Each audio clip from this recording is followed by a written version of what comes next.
তো বন্ধুরা, আমি খালের ছেলে এগরাতে থাকি। এখনই আসছিলাম, রাস্তায় আস্তে আস্তে পীরের ঠান্ডার ঠিক পরে ওএফসি গোডাউনটা আছে না, বাইকে করে আসছি। ঠিক সেই জায়গাটায় দেখি কয়েকজন মামু দাঁড়িয়ে আছে, মামু পুলিশ। তো আমাকে হঠাৎ বলে দাঁড়ান, দাঁড়িয়ে গেলাম। তো বলে লাইসেন্স আছে, দেখি, দেখালাম। রেজিস্ট্রেশন আছে, দেখি, দেখালাম। ইন্স্যুরেন্স দেখালাম। ভদ্রলোক মাথার দিকে তাকালেন, হেলমেটও আছে দেখছি, সবই তো আছে, তাহলে আমরা আর কি করবো? আমি চুপচাপ দাঁড়িয়ে আছি, ভয় পেয়ে গেছি একটু। পুলিশ দেখলে আমার কেমন ভয় লাগে, সবসময় ভয় লাগে। তারপর তিনি আমার মাথা থেকে পায়ের দিকে তাকালেন। পায়ে চটি, হাওয়াই চটি। আপনি হাওয়াই চটি বলে এসছেন বাইক চালাতে? হাওয়াই চটি বলে বাইক চলে? আমি তখন বিনয়ের সঙ্গে সেই অফিসারকে বললাম, স্যার, হাওয়াই চটি বলে একটা রাজ্য চলছে আর একটা বাইক চলবে না? কি যে বলেন! কি জানি ভদ্রলোক কি ভাবলেন, আমাকে ছেড়েই দিলেন। আর একটা ঘটনা, আজকে সকালে আমি কৌতুকের মধ্যে দৈনন্দিন জীবনের কিছু ঘটনা, আমার নিজের, আমার বন্ধু বান্ধব, চতুর্দিকে যেগুলো দেখি আর কি, সেগুলো নিয়েই বর্ণনা করার চেষ্টা করব। আজকে সকালে এগরা হসপিটালে গেছি। এগরা সুপার স্পেশালিটি হসপিটাল, আপনারা জানেন, আগের চেয়ে অনেক ভালো হয়েছে। আমার ছোটবেলায় দেখেছি নোংরা, অপরিষ্কার, অপরিচ্ছন্ন থাকতো, এখন তো বেশ পরিষ্কার পরিচ্ছন্ন হয়েছে, ঝাঁচকচকে হয়েছে।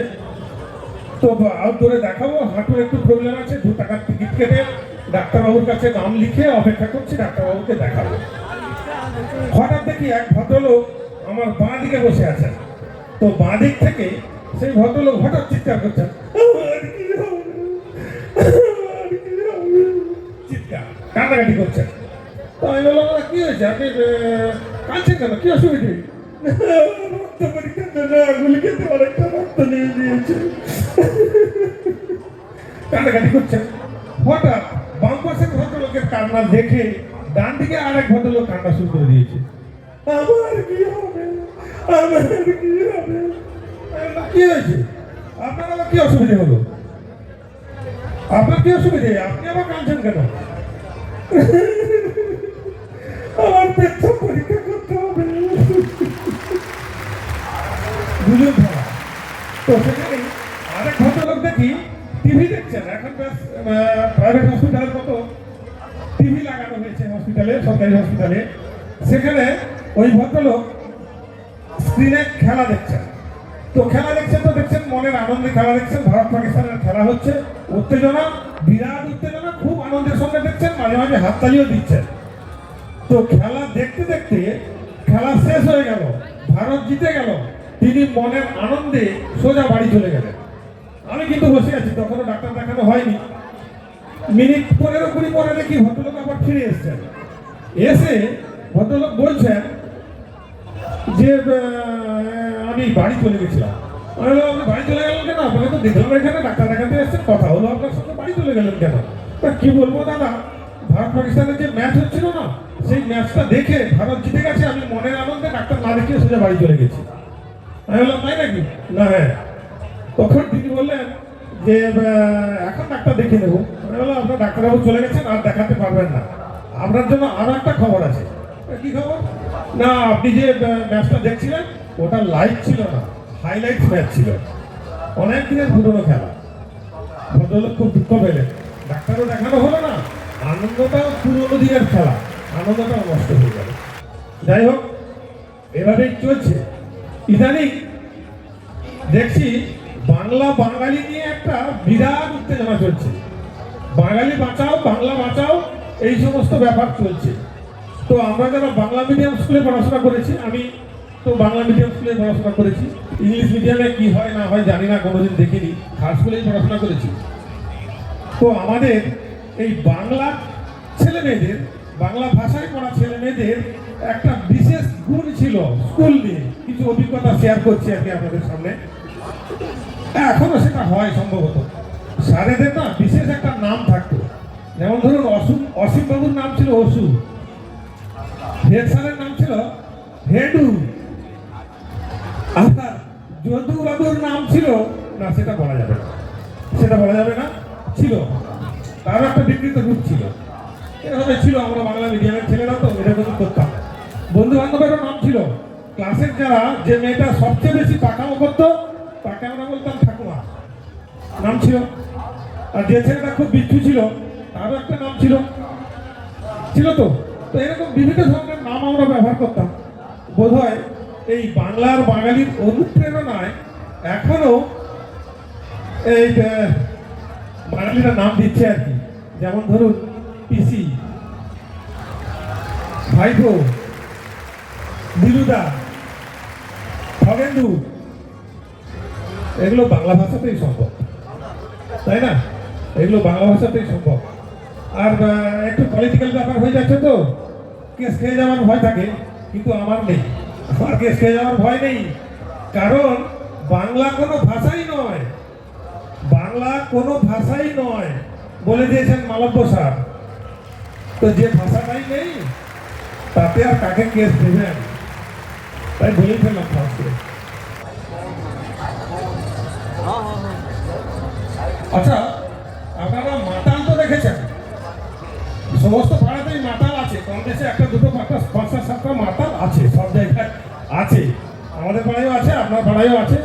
মাতালের অভাব নেই আমাদের দেশে। মাতাল দোকান থেকে মদ খেয়ে ঘর পর্যন্ত সোজা চলে যাবে, কোনো সমস্যা নেই, ঠিক হাঁটতে হাঁটতে ঘরে পৌঁছে যাবে, সারা রাস্তা কিচ্ছু করবে না। ঠিক ঘর পৌঁছতে, বাড়ি পৌঁছানোর একটু আগে থেকে 300 মিটার আগে থেকে বাওয়াল শুরু হয়ে যাবে। মানে 10 টাকার মদ খেয়ে 50 টাকার বাওয়াল, এই হচ্ছে ব্যাপার।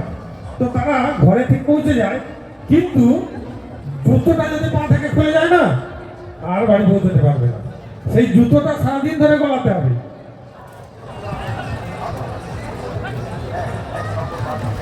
সারাদিন কেটে যাবে, জুতোটা গায়ে গলাতে পারবে না, সারা রাত কেটে যাবে, আর বাড়ি ফিরতে পারবে না।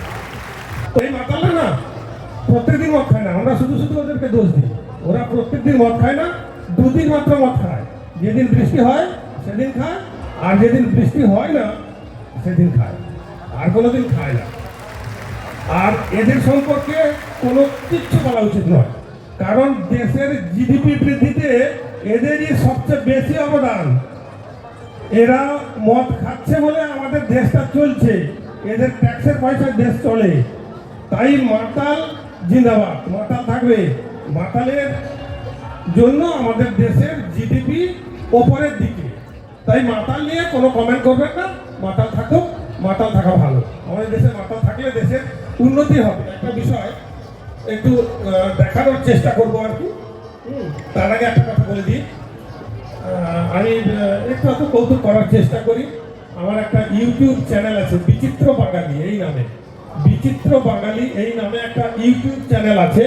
দয়া করে আপনারা একটু দেখবেন, লাইক কমেন্ট শেয়ার করবেন, সাবস্ক্রাইব তো করবেনই যদি ভালো লাগে।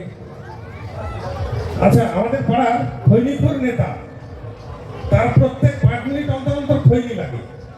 এখন সে ভোটে দাঁড়িয়েছে, ভোটের টিকিট পেয়ে গেছে, তাকে মঞ্চে বক্তৃতা দিতে হবে 50 মিনিটের। তো 50 মিনিট সে তো খৈনি না খেয়ে থাকতে পারবে না, তাই সে বক্তৃতার মাঝখানে কিভাবে খৈনিটা খাচ্ছে বুদ্ধি করে সেইটা একটু দেখানোর চেষ্টা করছি। মঞ্চে উঠেছে, উপস্থিত আমাদের সভাপতি, সম্মানীয় অন্যান্য অতিথিবৃন্দ, আমাদের পার্টির সদস্য, সবাইকে জানাই অভিনন্দন। আমি এবারে ভোটের টিকিট পেয়েছি। আপনারা জানেন এই সময়টা বড় কঠিন সময় চলছে, সাম্রাজ্যবাদী শক্তি আমাদের বিরুদ্ধে উঠে পড়ে লেগেছে। তাই এ সময় মহা বিপদের সময়, এ সময় লড়াই করার সময়, আমাদের লড়াই করে জিততে হবে। আর লড়াই যদি করতে হয় তাহলে এই শীতের সময় আমাদের পার্টি মেম্বারদের বিশেষ করে বলছি, দয়া করে পকেটের ভেতরে হাতটা ঢুকিয়ে রাখবেন না, হাতটাকে একটু বের করুন। খৈনির কৌটোটা বের করেছে, আপনাদের লড়াই লড়তে হবে। হাতটা পকেট থেকে বাইরে বের করুন এবং নিজের বুদ্ধির খাপটাকে একটু খুলুন, নিজের বুদ্ধির খাপটাকে খুলুন। কৌটোটা খুলেছে, খৈনির কৌটো খুলেছে। তারপর কি, বন্ধুগণ এই সাম্রাজ্যবাদী শক্তি আমাদের বিরোধী, এই বিরোধীদেরকে আমাদের ধ্বংস করতেই হবে। আর এদের ধ্বংস করার জন্য আপনারা বিরোধীদের মুক্তি ধরে টেনে আনুন। ভেতর থেকে খনিটা বের করেছে, হাতে রেখেছে। বন্ধুগণ, আমাদের জিততে হলে এই বিরোধীদেরকে একেবারে ধ্বংস করে দিতে হবে, একেবারে দলাই মারাই করে ধ্বংস করে দিতে হবে। খনিটা দেওয়া হয়ে গেল। তো বিরোধীরা প্রচন্ড শক্তিশালী, শুধু দলাই মারাই করলে হবে না, একেবারে এদেরকে ঝেড়ে পুছে সাফ করুন, তবে গিয়ে আমরা জিততে পারবো। বন্ধুরা,